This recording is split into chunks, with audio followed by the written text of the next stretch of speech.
Namaste, मेरा नाम नीलाभ है. Hi, my name is Neelav. I'm from India. Hei, jeg heter Iris. Jeg kommer fra Norge. Hi, my name is Iris and I'm from Norway. Jag heter Linus Andersson, jag kommer från Sverige. My name is Linus Anderson, I'm from Sweden. Hola, mi nombre es Eugenia. Hello, my name is Eugenia. I'm from Mexico.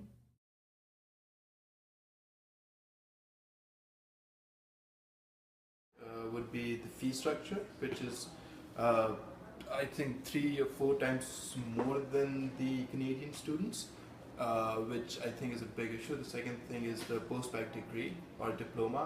Well, I'm still not sure what they're offering. So it's actually stuck in between a degree and a diploma. So so that's kind of confusing for me and for other people as well. I think a lot of people do complain about a couple of things, like how much it costs to study, but it has a logical reason, so I don't really think it's an issue.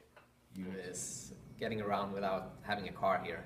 It's pretty different from Sweden, where we have public transport going between cities, and you kind of have to stay in Kamloops if you don't want to go on the Greyhound buses.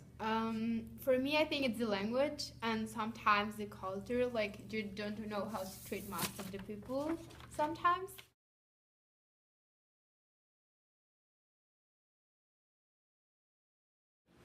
In terms of fees, yeah, it does, because we have to take loans from the bank before you can apply for a degree.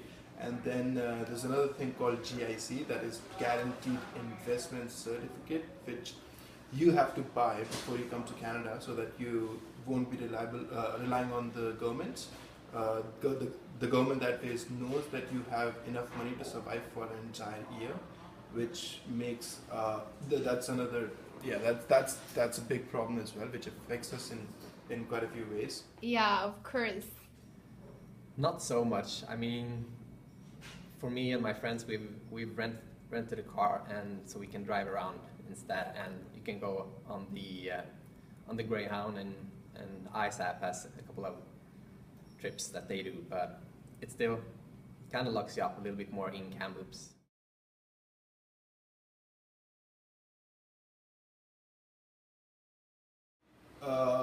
The clarification actually of everything.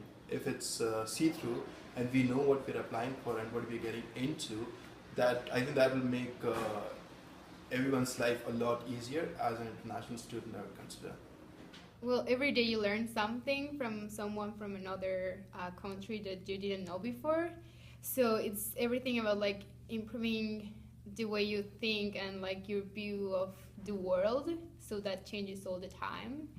And about the language, I think like I feel like I'll never have enough vocabulary for English, because every day I read or find new words, which actually for me is very exciting. But like, yeah.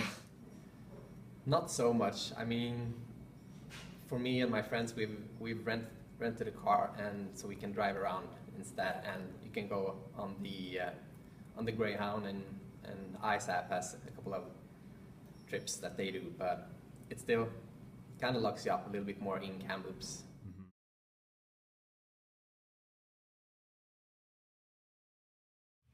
I don't think it's been hard, just different, but maybe to make it easier, just try to get more involved in the culture and try to practice more English.